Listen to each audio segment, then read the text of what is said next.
Assalamualaikum warahmatullahi wabarakatuh. Waalaikumsalam warahmatullahi wabarakatuh. Pertama-tama saya ucapkan puji syukur alhamdulillah karena pada kesempatan ini kita sempat hadir di tempat ini untuk mendengarkan diseminasi penyebarkan pemahaman dan pengalaman penerapan budaya positif di sekolah.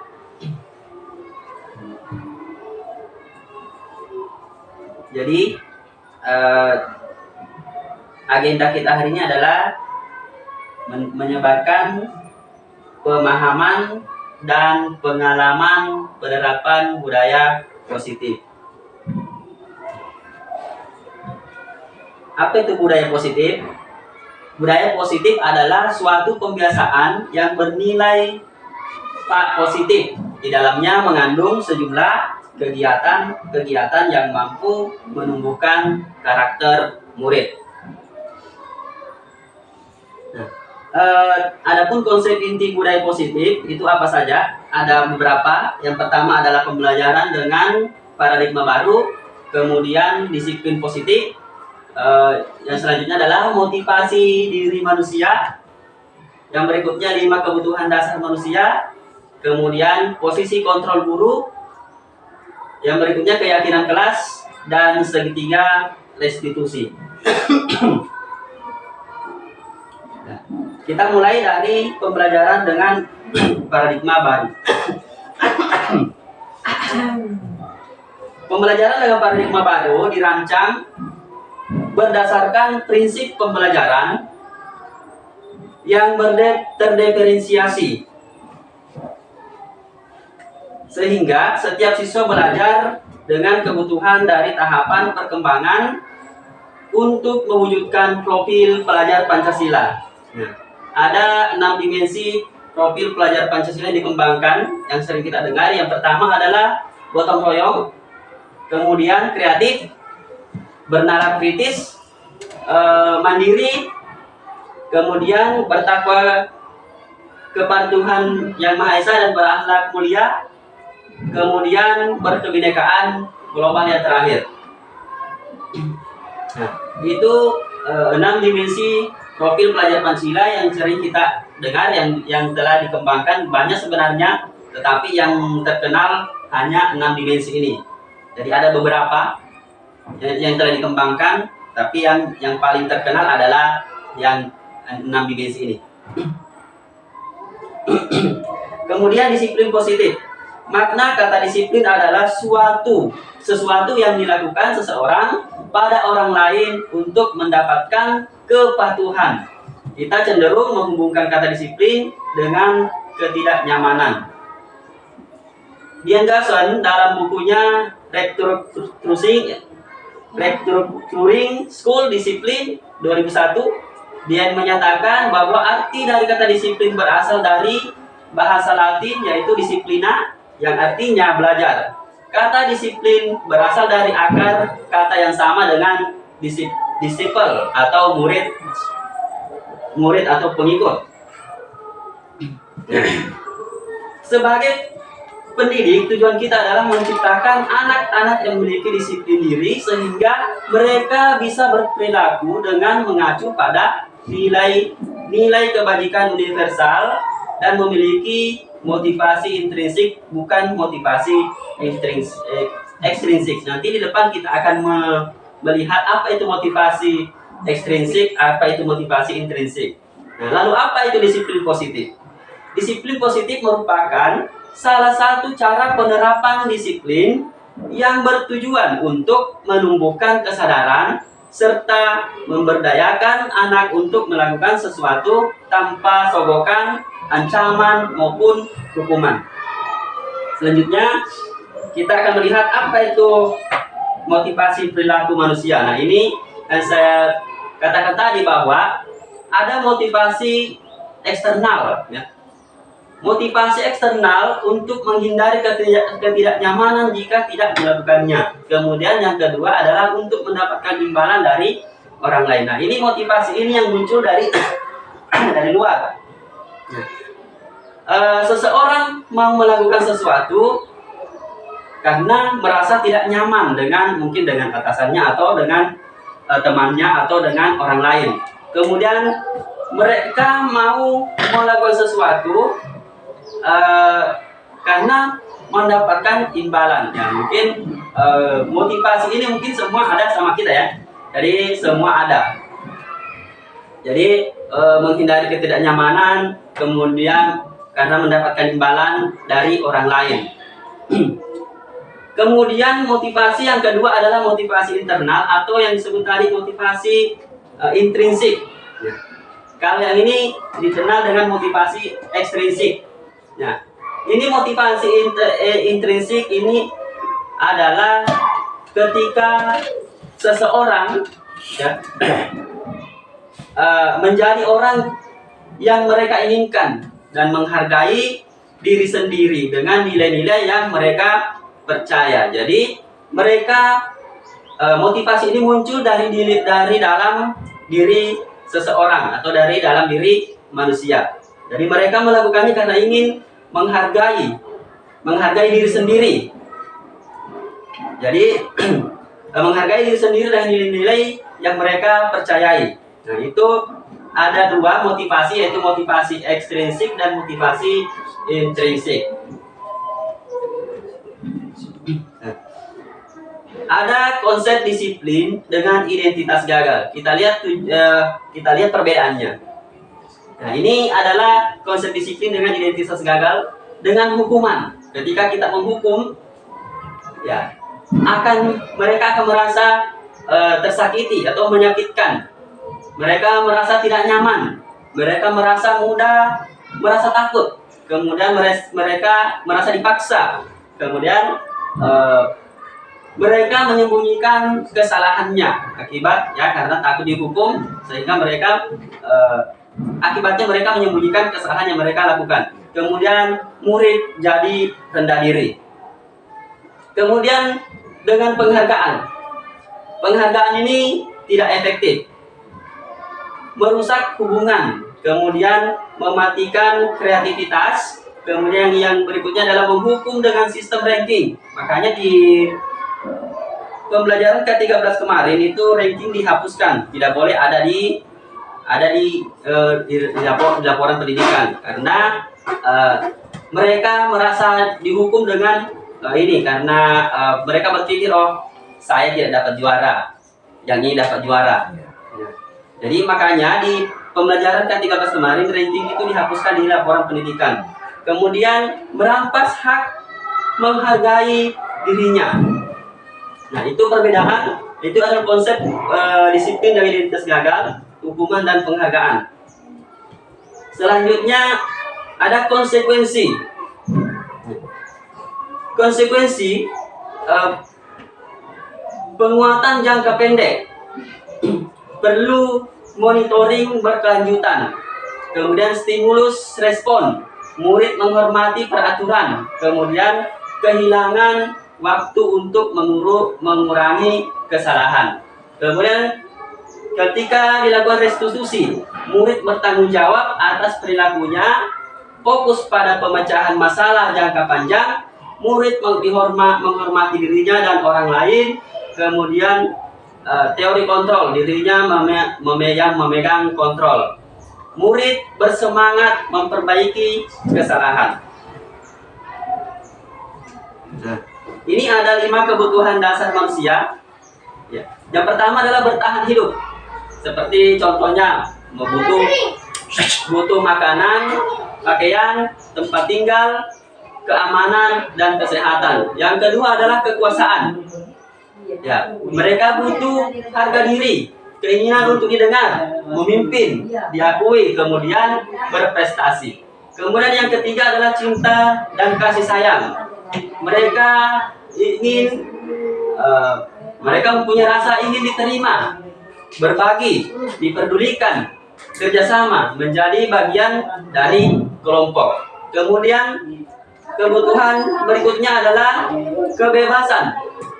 Ada mandiri, memiliki pilihan, mencoba hal baru, mengandalkan kemampuannya. Kemudian kebutuhan yang terakhir adalah kesenangan. Jadi manusia itu butuh kesenangan, bermain, tertawa, antusias, semangat, dan lain sebagainya.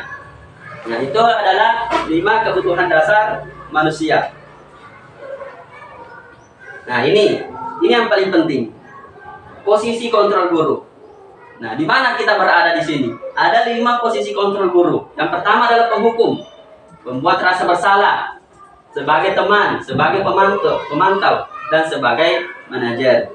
Nah, posisi kontrol guru ini kita berada di mana? Penghukum, misalnya, sini ada keterangannya. Penghukum yang seperti bagaimana? Nah, ini. Jadi posisi penghukum ini, seorang penghukum bisa menggunakan hukuman fisik maupun verbal. Orang-orang yang menjalankan posisi penghukum senantiasa mengatakan bahwa sekolah memerlukan sistem atau alat yang dapat menekan murid-murid lebih dalam lagi. Guru-guru menerapkan posisi penghukum akan berkata, patuhi aturan saya atau awas. Kemudian kamu selalu saja salah. Nah, seperti itu. Kemudian yang posisi yang kontrol yang kedua adalah membuat merasa bersalah.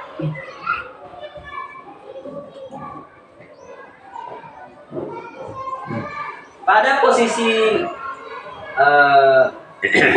membuat merasa bersalah, biasanya guru atau orang tua akan bersuara lebih lembut. Membuat rasa bersalah akan menggunakan keheningan yang membuat orang lain merasa tidak nyaman. Kemudian bersalah atau rendah diri. Kata-kata yang keluar biasanya lembut dan akan berkata seperti ini ya. Bapak kecewa sekali sama kamu. Berapa kali Bapak harus memberitahu kamu? Gimana coba kalau ada orang tua kamu tahu kamu berbuat salah begini? Seperti itu biasanya kata-kata posisi kontrol pembuat merasa bersalah. Kemudian posisi yang ketiga adalah posisi kontrol sebagai teman. Pada posisi ini tidak akan menyakiti murid, namun akan tetap berupaya mengontrol murid melalui pendekatan persuasif. Posisi teman pada guru bisa berdampak negatif atau berdampak positif. Berdampak positif ini di sini berupa hubungan baik yang terjalin antara guru dan murid. Guru di posisi teman menggunakan hubungan baik dan humor untuk mempengaruhi seseorang. Dan biasanya dalam posisi kontrol sebagai teman itu ada kata-kata seperti, ayo bantulah demi Bapak ya. Ayo ingat bantuan Bapak selama ini. Ya sudah, kali ini tidak apa-apa, nanti Bapak bantu bereskan. Nah, itu adalah kata-kata yang biasa muncul ketika kita berada di posisi kontrol sebagai teman. Dan yang keempat adalah posisi kontrol sebagai pemantau. Nah, memantau berarti mengawasi. Pada saat kita mengawasi, kita bertanggung jawab atas perilaku orang-orang yang kita awasi. Posisi memantau berdasarkan pada peraturan-peraturan dan konsekuensi. Dengan menggunakan sanksi konsekuensi, kita dapat memisahkan hubungan pribadi kita dengan murid. Nah, sebagai seorang yang menjalankan posisi pemantau, pertanyaan yang diajukan seseorang pemantau, ya seperti peraturannya apa?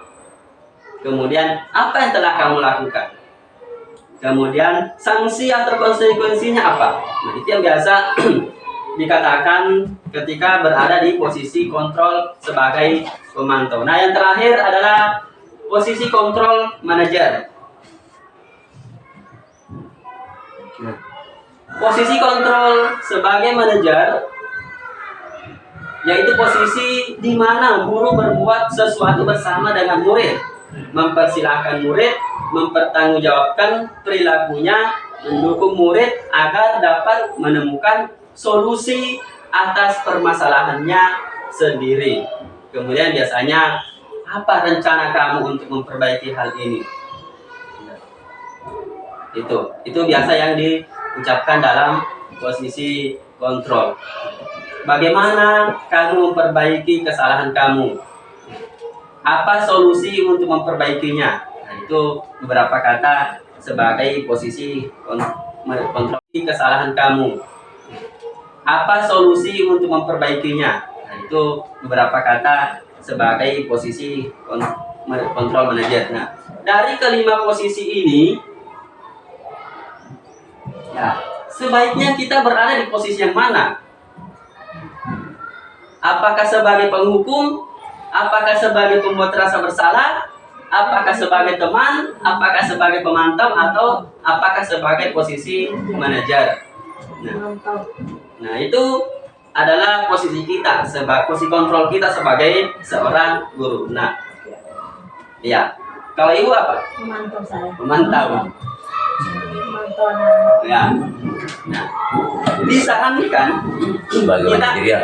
kita sebagai guru kita harus berada di posisi manajer. Manajer. Ya. Karena di situ kita akan mencarikan solusi ya,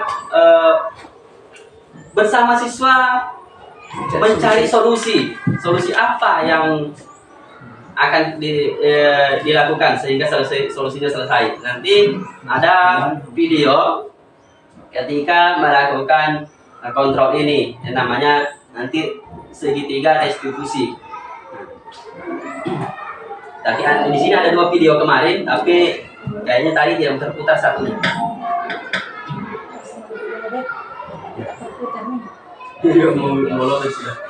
Kemudian keyakinan kelas. Nah, kemarin saya baru membuat keyakinan kelas. Nah, kenapa keyakinan kelas? Kenapa bukan peraturan kelas?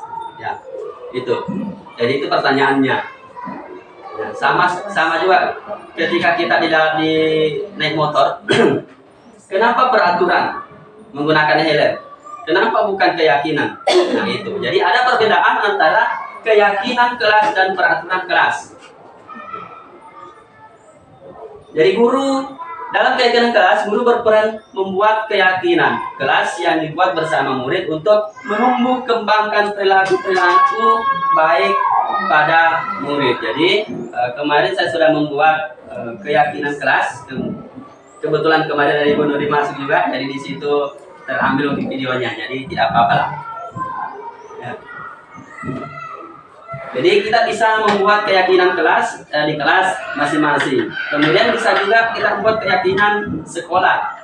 Jadi keyakinan sekolah bisa mungkin peraturan terdapat keyakinan tentang ketika siswa selalu terlambat, siswa yang tidak memakai seragam.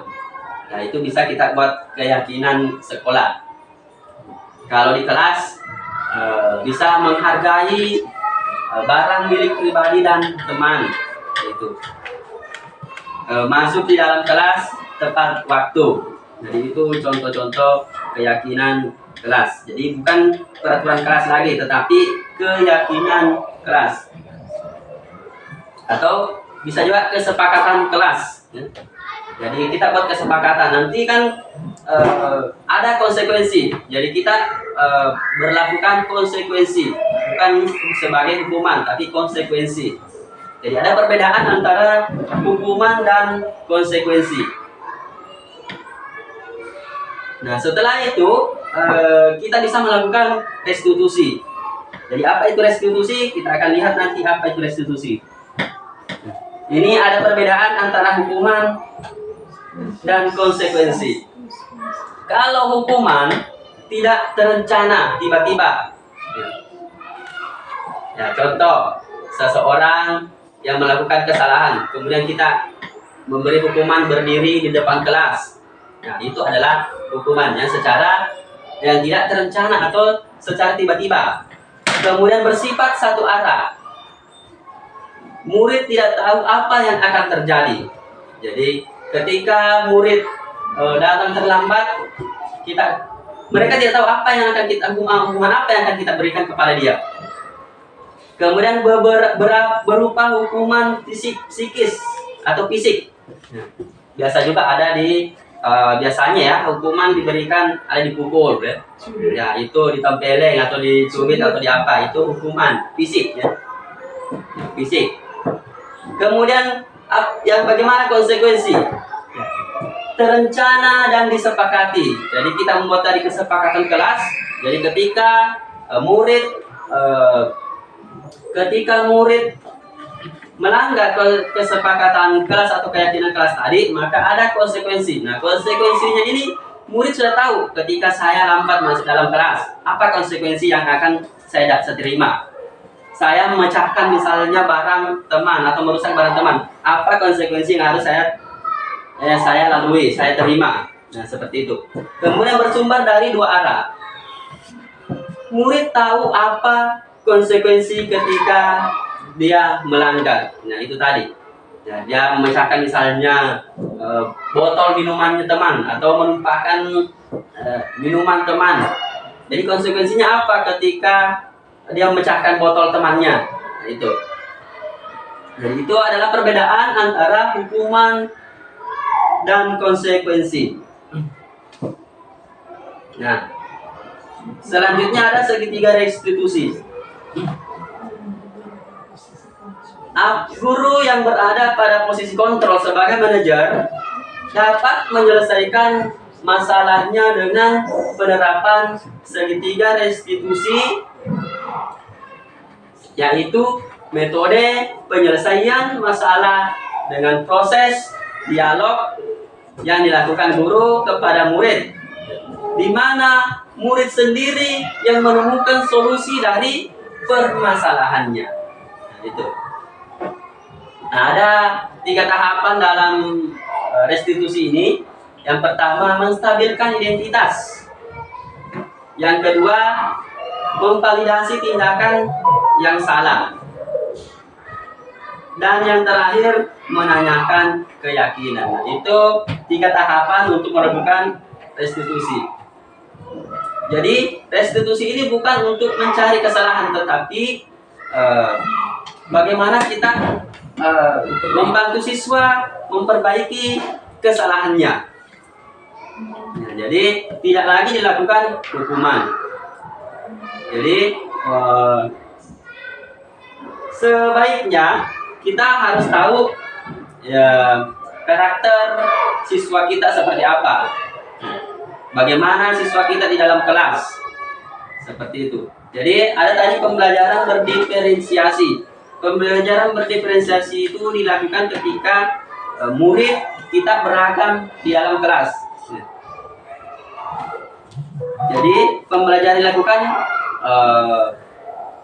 ketika ada murid yang beragam, misalnya ada kan di dalam kelas kita pasti siswa kita tingkah lakunya ada yang berbeda, kemudian minatnya berbeda, kemudian penampilannya berbeda, perilakunya ada yang menonjol, ya, pengetahuannya menonjol. Ya, jadi itu keberagaman siswa kita di dalam kelas, sehingga perlu kita melakukan pembelajaran diferensiasi. Jadi untuk pelajaran diferensiasi nanti mungkin di modul selanjutnya akan dibahas di modul 2. Nah, di sini ada contoh kemarin video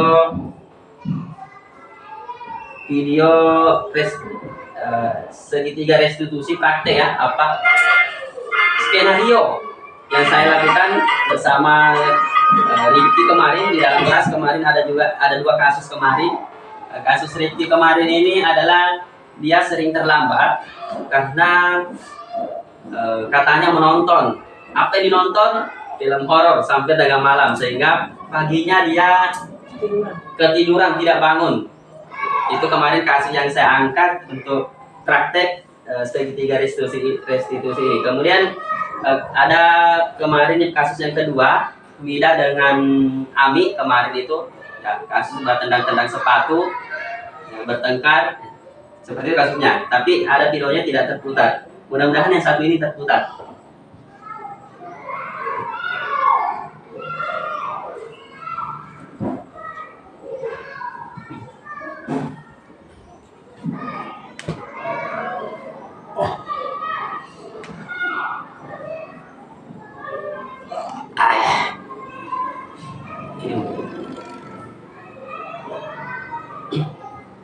Apa ya?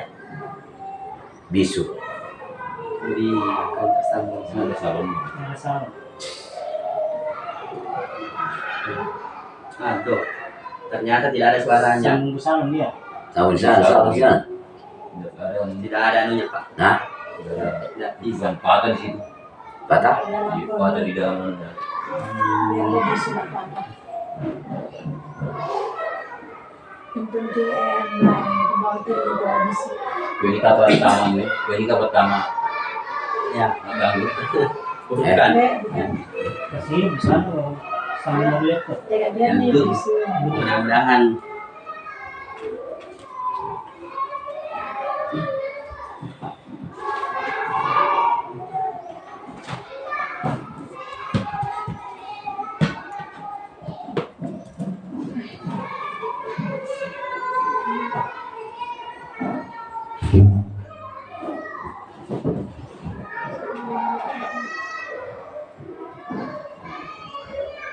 Bluetooth. Baik.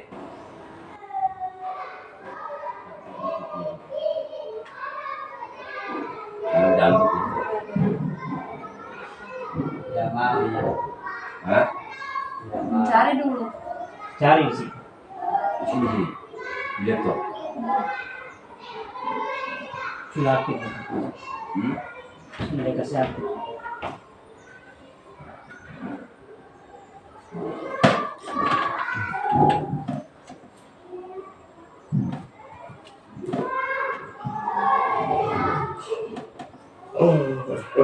Tidak mau. Tidak mau. Anggap saja ini bahasa isyarat. Oh, kakak seperti dia lagi sudah bawa dia. Ya. Jadi ternyata Pasang dulu. tidak ada suaranya. Apa yang penting sudah. Oh, dia nak aja mau bicara berlalu. Nah, ini kesan ini horor. Ini horor. Ini yang Jadi ini kasusnya kemarin. Ya, ini kadang tidak sekolah dia. Alasannya itu terlambat bangun, akhirnya tinggi ya, matahari. tinggi matahari baru bangun sehingga dia tidak sekolah. Bisa. Ada lagi Nurhalisa lagi hari ini tidak sekolah. Alasannya begitu. Begitu. Ya. Kemudian ada kasus yang kedua yang tidak bisa terputar di sini. Dan tidak ada juga suara. Selalu ada jawaban. Nurhalisa tidak sekolah. Terima kasih sananya. Kalau saya langsung nangis tuh. Jadi biasanya bu, Yang mana itu? katanya itu Nah, lambat itu bangun. Jawabannya dia itu. Nah, langsung Tinggi matahari bangun di sekolah sudah. Nah, dapat jawabannya gue.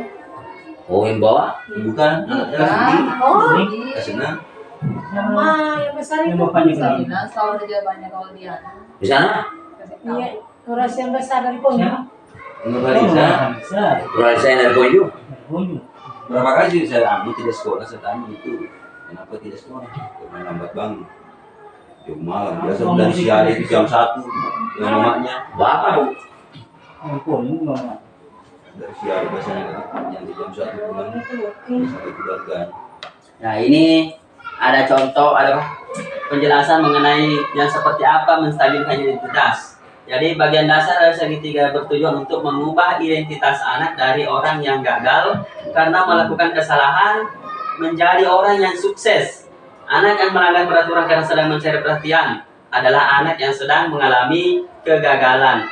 Kemudian dia mencoba untuk memenuhi kebutuhan dasarnya, namun ada benturan. Kalau kita mengkritik dia, maka kita akan tetap membuatnya dalam posisi gagal. Ada beberapa kalimat ketika kita menstabilkan identitas, kita bisa mengucapkan berbuat salah itu tidak apa-apa. Tidak ada manusia yang sempurna. Kemudian saya juga pernah melakukan kesalahan seperti itu. Jadi itu menstabilkan identitas. Jadi banyak kata ya. Kemudian Bapak Ibu tertarik mencari siapa? Bapak Ibu tidak tertarik mencari siapa yang salah, tetapi Bapak Ibu ingin mencari solusi dari permasalahan ini. Kemudian kamu berhak merasa begitu. Apakah kamu sedang menjadi teman yang baik buat dirimu sendiri? Nah, itu kalimat yang bisa diucapkan untuk menstabilkan identitas. Kemudian memvalidasi tindakan yang salah. setiap tindakan yang kita lakukan dengan satu tujuan, yaitu memenuhi kebutuhan dasar. Kalau kita memahami kebutuhan dasar apa yang mendasari sebuah tindakan, kita akan bisa menemukan cara-cara paling efektif untuk memenuhi kebutuhan tersebut. Nah, menurut teori kontrol, semua tindakan manusia baik atau buruk pasti memiliki maksud dan tujuan tertentu. Seorang guru yang memahami teori kontrol pasti akan mengubah pandangannya dari teori stimulus respon ke cara berpikir proaktif yang mengenali tujuan dari setiap tindakan. Kita mungkin tidak suka sikap-sikap seseorang anak yang terus-menerus berengek, tetapi bila sikap itu mendapat perhatian, maka itu telah memenuhi kebutuhan anak tersebut. Nah, kemarin kan seperti Rehan ini sebenarnya kalau saya melihat, dan di semester kemarin waktu di kelas 5, dia memang nakal. Saya melihat ternyata ini anak butuh perhatian sebenarnya. Begitu kemarin di semester 1 di kelas 5, saya memperhatikan ini anak memberikan motivasi. Nilai semesternya agak naik, kemudian dia patuh. Ya, seperti itu. Jadi saya melihat, oh, anak ini ternyata butuh perhatian dari kita. Nah, setelah di semester 2 ya tidak ada lagi, ya menurun lagi. Ya, jadi tadi itu motivasi ekstrinsik, motivasi karena ada imbalan seperti itu. Jadi bukan motivasi yang muncul dari dalam dirinya. Ketika kita memberikan perhatian, maka motivasinya akan muncul. Begitu kita tidak lagi memperhatikan, ternyata hilang lagi. Jadi itulah tadi motivasi ekstrinsik. Kemudian ini kata-kata yang bisa diucapkan, ya, padahal kamu bisa melakukan lebih buruk dari ini. Ini menstabilkan, memvalidasi tindakan salah. Kamu pasti punya alasan mengapa kamu melakukan itu. Kamu patut bangga pada dirimu sendiri karena kamu telah melindungi sesuatu yang penting buatmu. Kamu boleh mempertahankan sikap itu, tetapi kamu harus menambahkan sikap yang baru. Nah, itu kalimat-kalimat yang bisa diucapkan ketika kita mau memvalidasi tindakannya yang salah. Kemudian yang terakhir adalah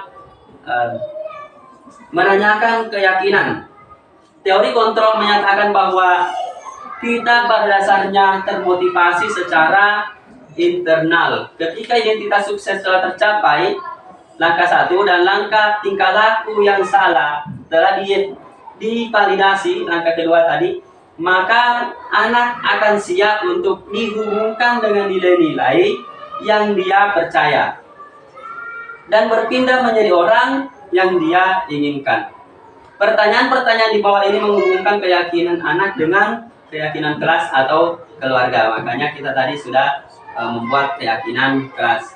Kemudian ada beberapa kalimat yang bisa diucapkan adalah apa yang kita percaya sebagai kelas atau keluarga. Kemudian nilai-nilai umum yang telah kita sepakati.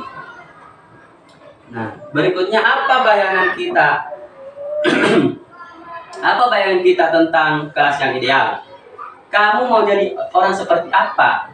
Nah, itu adalah kalimat-kalimat yang sering diucapkan ketika kita menanyakan keyakinan. Itu. Jadi penting untuk menanyakan ke anak kehidupan seperti apa nantinya yang mereka inginkan. Jadi kamu ingin seperti apa? Nah, seperti itulah. Tadi kita sudah menonton juga video segitiga restitusi yang ada 3 langkah, yaitu menstabilkan identitas,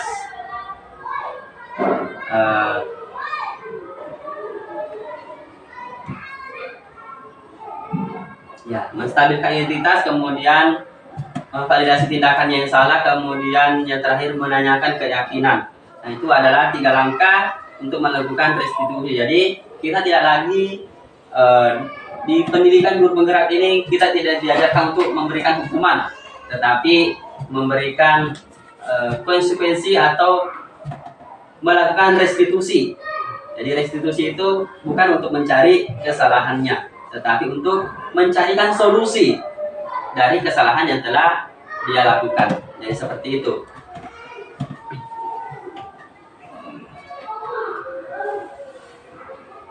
Nah.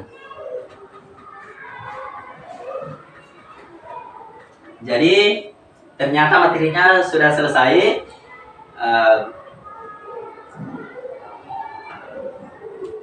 Ya, karena materi sudah selesai, maka kita akhiri pertemuan pagi ini.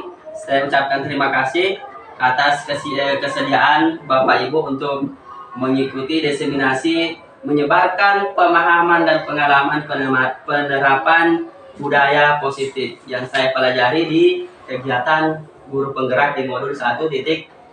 Kemudian masuk di hari ini, sudah masuk di modul ini, hari kedua, modul 2. Hari ini hari kedua, yang hari pertama hari Sabtu kemarin, hari Jumat. Kemudian libur hari Sabtu Minggu. Hari ini masuk hari kedua di modul 2. Di modul 2 ini materinya tentang pembelajaran berdiferensiasi. Jadi demikian, saya ucapkan terima kasih. Assalamualaikum warahmatullahi wabarakatuh. Waalaikumsalam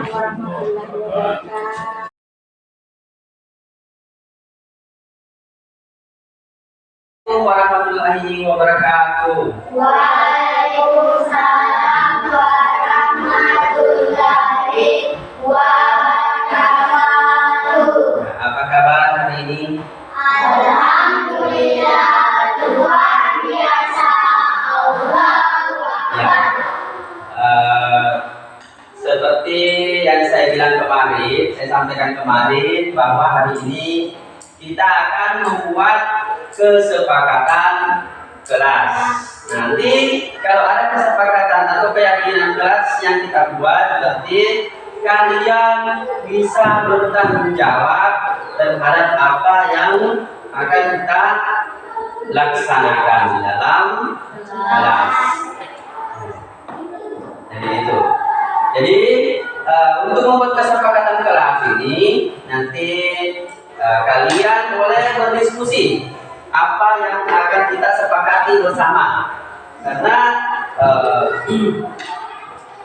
ini harus disepakati bersama di dalam kelas, karena yang menjalankan adalah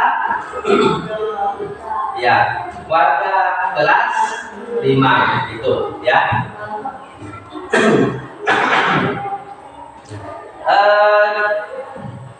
Kira-kira sudah ada bayangan apa keyakinan apa yang akan kita sepakati. Jadi silakan berkumpul bersama temannya untuk berdiskusi apa yang, atau bertiga atau berlaki-laki atau perempuan, boleh bisa atau digabung saya semuanya. Nah, bisa saja.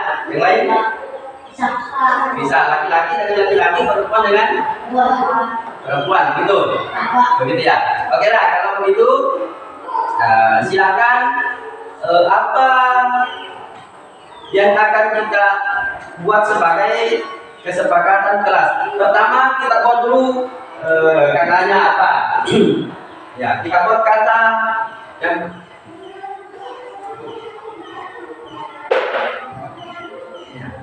kita nanti tuliskan di sini, harusnya ada kertas untuk tempel. Ya.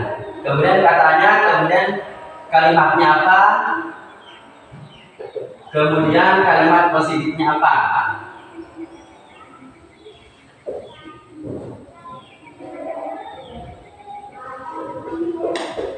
Ya. Nah, kita cari katanya apa. Mungkin seperti katanya seperti mungkin disiplin ya, disiplin. Ya. Nah, contoh ya, contoh disiplin. Ya, nanti silakan kalian mau sepakati kalimat apa yang selanjutnya. silakan berdiskusi dengan temannya, mau kelompok laki-laki atau kelompok perempuan, silakan. Laki-laki dan laki-laki saja, perempuan dan perempuan. Oke, silakan kalian berdiskusi. Kalimatnya kata apa yang akan kita sepakati. Ayo silakan.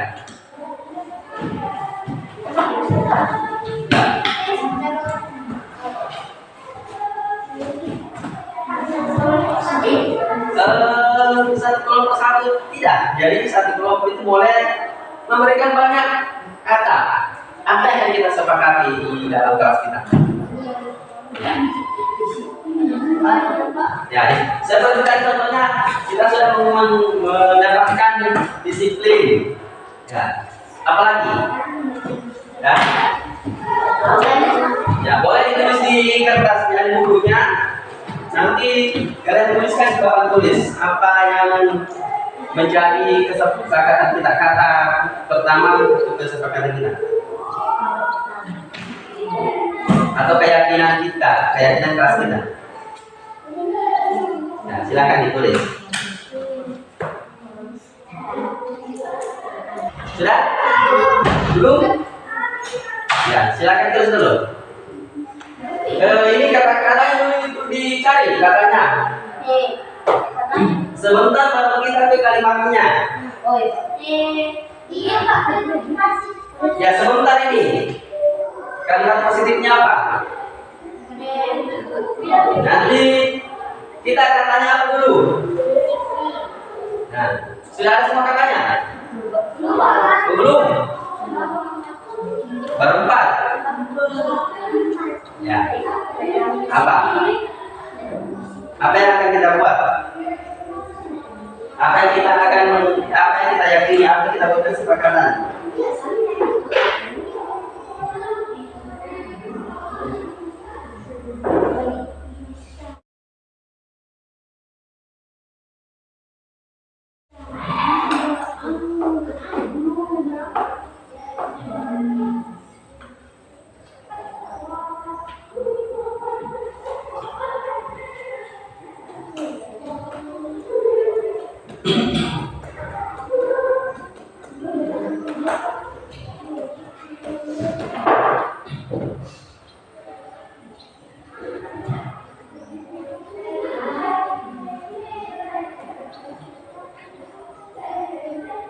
Dani? Belum? Berempat. Yang laki-laki? 7. Ya, oke. Masih ada lagi yang mau dibuat? Ya.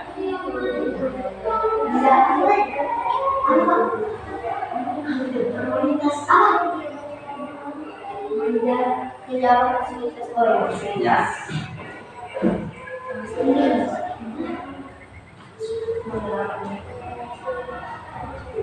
Kalau sudah ya?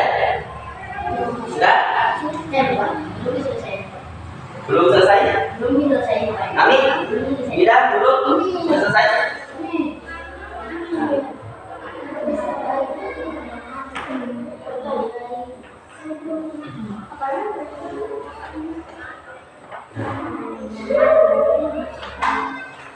Kalau sudah, silakan tuliskan di papan tulis. Siapa melangkah di depan bilang? Raden? Alif? Ya, ini dulu yang kita tuliskan. Katanya dulu. Ya, apa? Satu orang satu. Ya boleh. Satu orang satu. Ya, Alif. Maju depan. Artinya ini kita tempel pakai kertas. Iya Pak. Cuman karena kertasnya tidak ada. Tidak peduli. Kemudian apa lagi?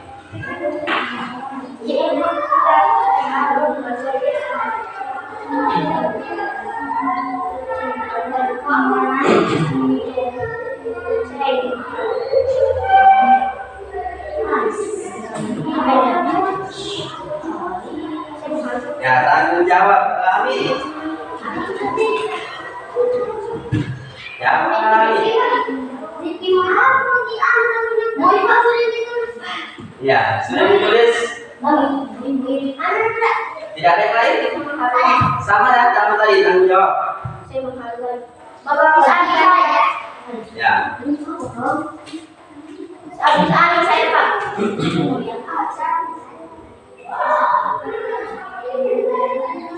Kewajiban. Ya. Kewajiban. Ada lagi? Udah? Ada nomornya ya? Ini 1, 2, 3, 4, 5.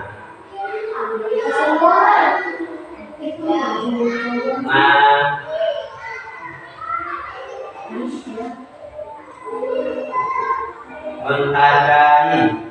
Ya. Ada lagi? Ya. Ini ada 3. Ini berbeda, ini 2.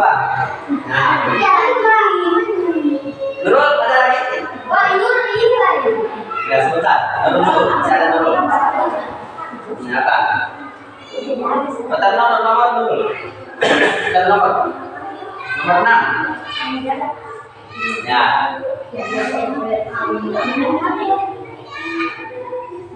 Nah, hak ya bukan? Ternyata hak, bukan hak ya. Hanya sebagus turun. Nah, jangan dibaca tenang. Tadi dibacanya hak. Ya, masih ada nih? Sakti? Ya, apa? Ya. Ya.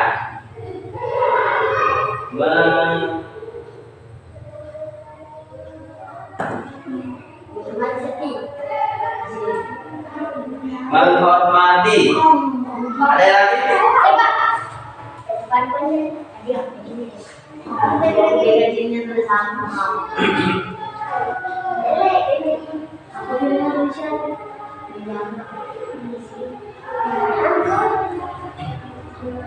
Apa menjaga? Apa menjaga? Apa menjaga? Ya, menjaga ya, fasilitas kelas atau sekolah ya. Fasilitas kelas atau sekolah.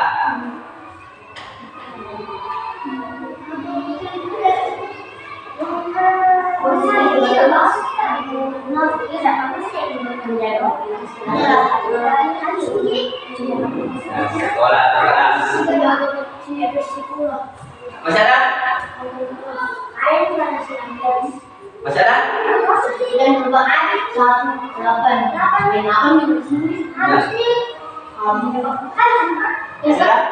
Ya.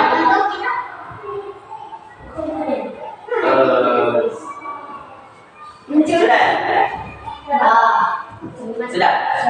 Tidak lagi? Disiplin. Nah, tadi ada kata yang akan kita sepakati, kata yang akan kita buatkan dari keyakinan kelas atau kesepakatan kelas. Ada disiplin yang pertama ya, disiplin. Kemudian peduli. Kemudian tanggung jawab. Kewajiban. Kemudian ada menghargai. Hak, ada hak. Ada menghormati. Kemudian menjaga fasilitas kelas atau sekolah. Boleh barangkali kita ulang lagi ya, Bapak akan tambahkan kerjasama ya, kerjasama atau kolaborasi, boleh ya? Boleh. Boleh kolaborasi ya. Kolaborasi itu kerjasama. Nomor 9 berarti kolaborasi. Nah, kolaborasi itu sama dengan bekerja sama ya.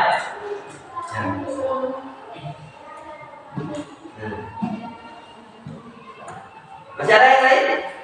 Masih ada masukan lagi? Apa lagi ya? Menjaga kebersihan kelas. Ya, menjaga kebersihan gelas, menjaga kebersihan. Ya, sudah masih ada lagi? Masih ada? Masukkan lagi. Masih ada lagi masukan?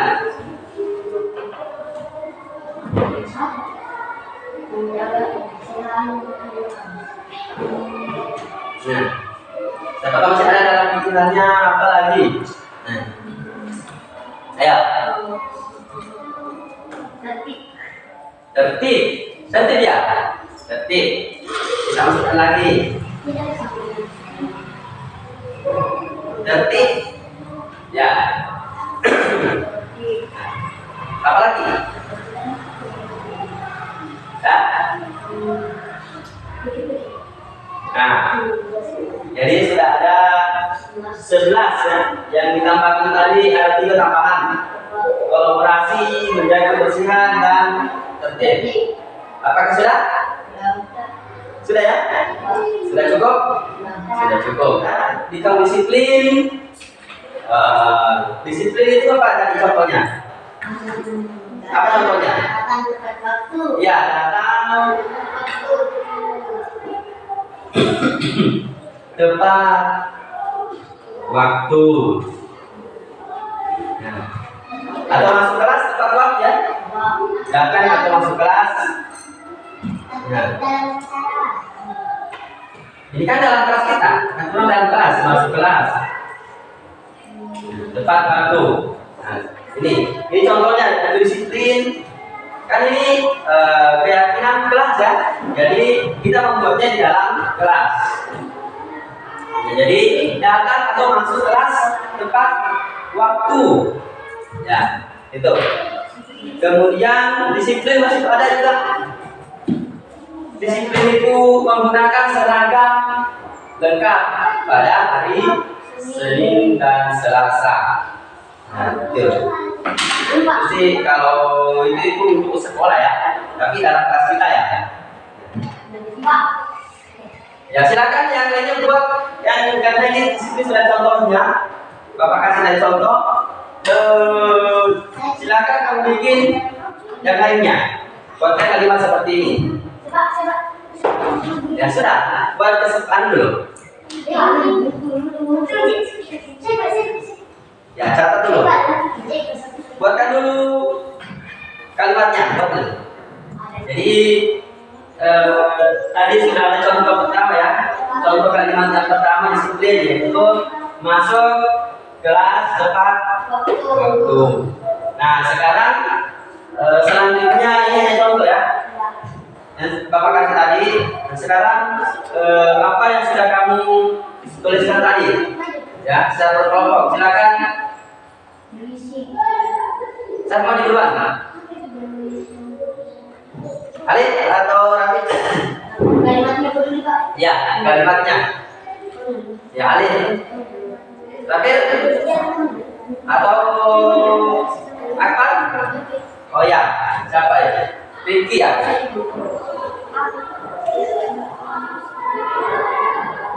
Peduli.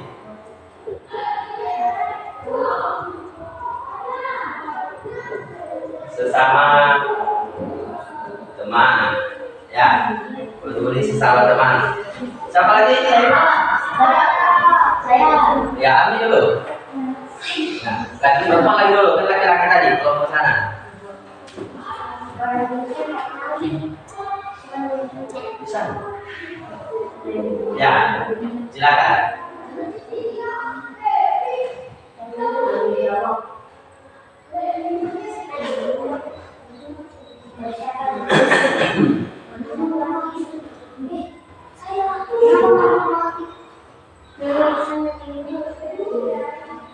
Nah, di sini, nanti kasih di sini, yang bawahnya.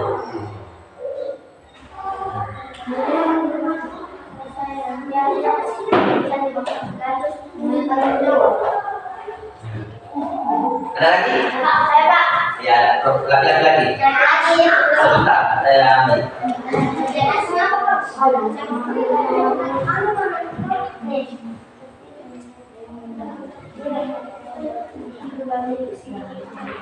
Mengerjakan.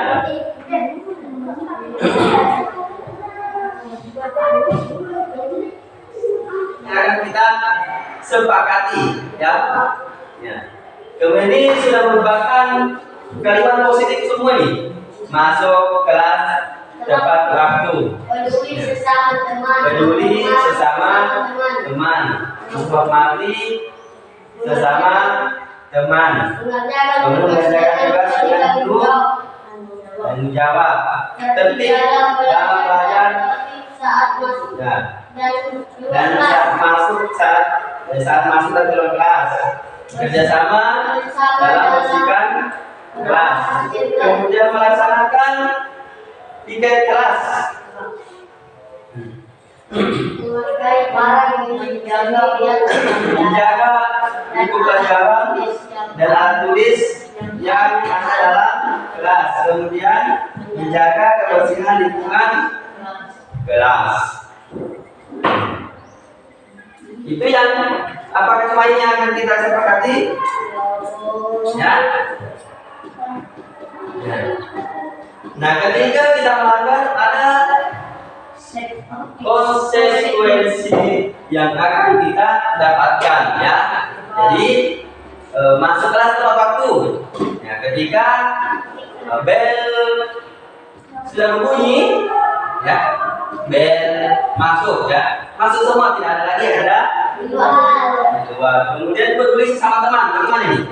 Peduli sesama teman. Ketika ada teman yang sakit, minta tinggi jagung barangkali, ya. Ya. Peduli sesama teman, ya. Nah, atau ketika ada teman yang tidak ada kehilangan pulpen, bisa kita bantu saja untuk pinjamkan pulpen kita. Kalau ada pulpen kita lebih. Kemudian menghormati sesama teman. Di dalam kelas kita harus saling menghormati. Kemudian mengerjakan tugas dengan bertanggung jawab. Nah, ketika dikasih tugas, tidak ada yang tidak mengerjakan. Jadi harus mengerjakan dengan ya, harus bertanggung jawab dengan tugas yang diberikan oleh guru. Kemudian tertib saat belajar dan saat masuk dan keluar kelas. Ketika kita belajar harus tertib. Jam istirahat, jam masuk, terus jalan lari. Kalau juga begitu, jalan lari, antri, ya. Ya. Jangan sampai lari sebut sana. Kemudian bekerja sama dalam membersihkan kelas. Tadi kata kita punya Iya, berarti sudah tidak bertanggung jawab. Nah, jadi yang kita tadi. Nah, jadi bekerja sama dalam membersihkan kelas. Melaksanakan tiket kelas. Jadi hampir sama, ya, melaksanakan tiket kelas dengan menjaga bekerja sama dalam membersihkan kelas itu sama dengan melaksanakan tiket. Berarti kita hapus saja. Satunya kita hapus saja. Mana harus Pak? Itu apa melaksanakan tiket kelas? Kok beda gitu? Melaksanakan tiket kelas. Kewajiban itu Pak? Ya, kewajiban. Ya, sama, ya, sama. Kemudian yang ini menjaga buku, menghargai barang milik sendiri atau teman. Nah, ini yang perlu juga, ya. Kenapa perlu? Jadi kita harus menjaga barang kita sendiri, lebih-lebih barang orang atau teman. Jadi kalau kita dipinjamkan buku oleh teman, jangan dirobek. Jadi kita harus menjaganya sama dengan barang milik kita. Kemudian menjaga buku pelajaran dan alat tulis yang ada dalam kelas, ya, seperti spidol, buku-buku yang kita pakai belajar dijaga, jangan dipakai coret-coret, penghapus. Papan tulis, penghapus jangan dipakai pada tempat. Ya, papan tulis, jangan bermain papan tulis nanti rusak lagi papan tulis. Meja, kursi, itu yang ada dijaga. Ya, yang ada di dalam kelas ini semua milik kelas 5. Semua milik kelas 5. Tapi bukan untuk dibawa pulang. Untuk ya, untuk kita belajar. Ya, meja, kursi, buku, spidol, papan tulis dan lainnya. Ya. Ini yang ada di kelas 5 semuanya adalah milik kelas 5. Jadi kita harus menjaga. Kemudian menjaga kebersihan lingkungan kelas. Ini hampir sama juga ini dengan bekerja sama dengan ini dilaksanakan kita. Jadi menjaga kebersihan lingkungan. Jadi kita semua bertanggung jawab untuk menjaga kebersihan lingkungan yang ada di dalam kelas kita. Itu ya. Nah, jadi ini adalah kesepakatan kita atau keyakinan kelas kita yang telah kita buat. Apakah kita sepakati saja? Kita sepakati.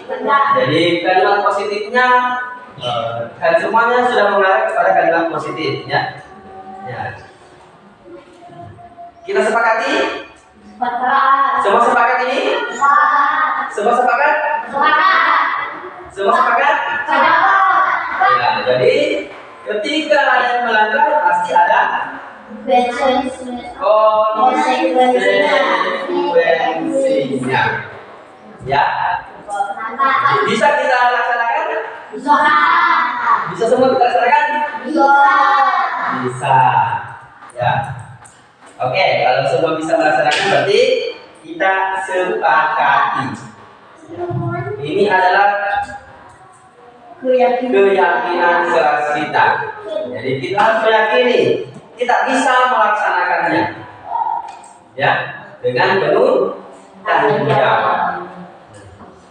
Jadi semua harus kita laksanakan dengan penuh tanggung jawab. Itu ya.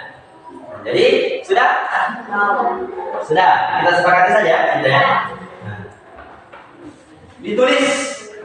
Siapa yang mau tulis ini ya? Ami, tulis dulu ini Ami, semua ini yang disepakati nanti ditulis di karton. Ya, kelas tulis ini. Ya. Nanti isi saja seperti ini.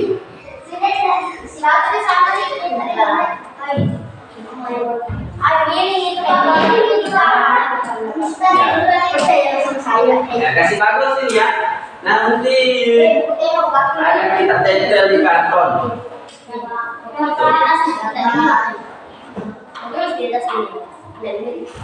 Ya, oke.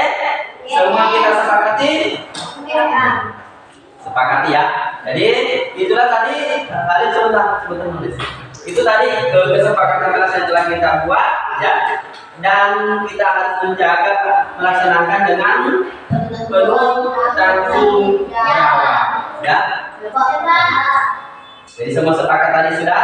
Jadi untuk kesepakatan kelas ini kita sudah selesai dan saya akhiri. Assalamualaikum warahmatullahi wabarakatuh.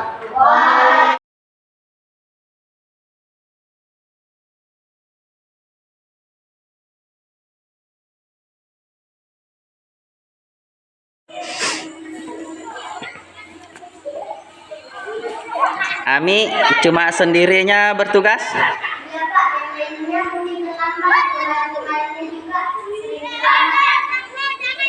Oh iya.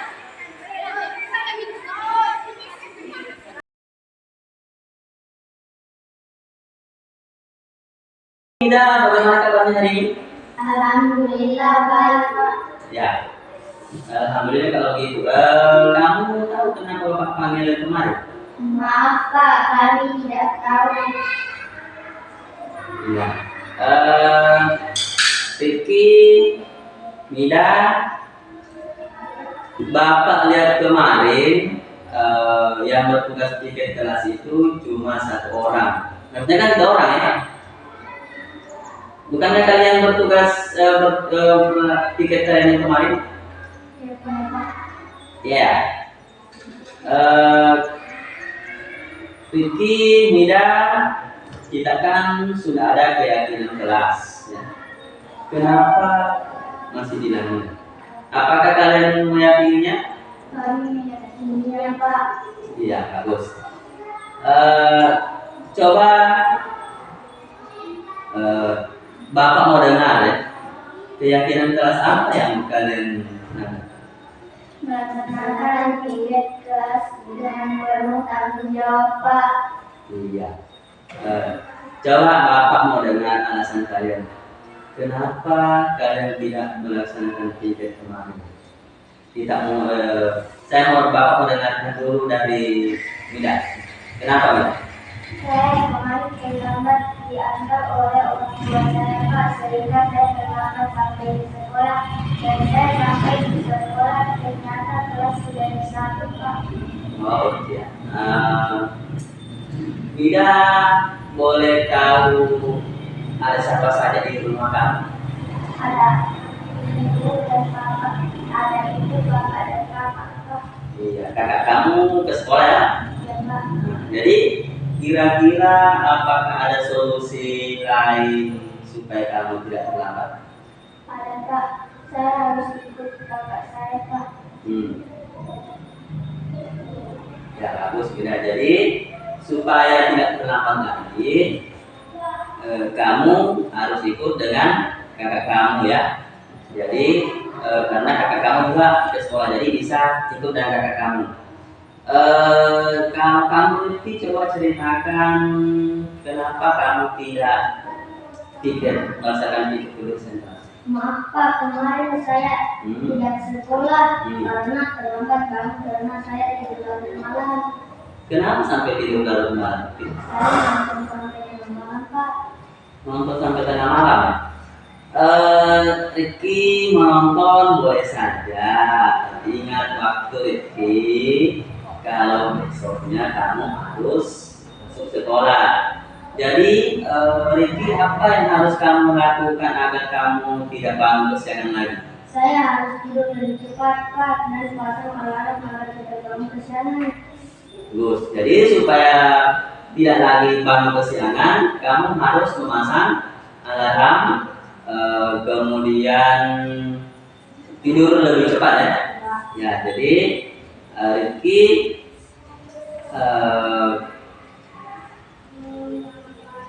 selain pasang alarm, bangun tidur lebih cepat. Apakah ada cara lain? Tidak ada. Cuma itu ya. Jadi bangun cepat tidur ya, tidur lebih awal, kemudian pasang alarm agar tidak terlambat.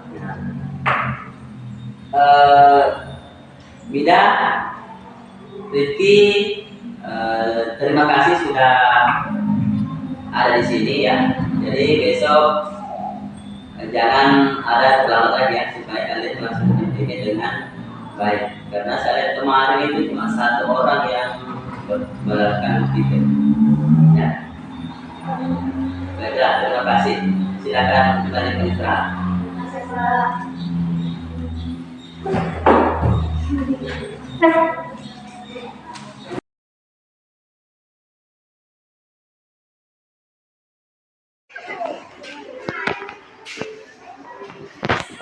Hari ini yang bertugas cuma 2 orang. Kemana lagi? Terlambat, Pak. Terlambat lagi atau tidak sekolah? Terlambat, Pak. Oh, terlambat. Siapa yang tidak bertugas? Rifki, Pak. Rifki. Pak. Oh iya, nanti.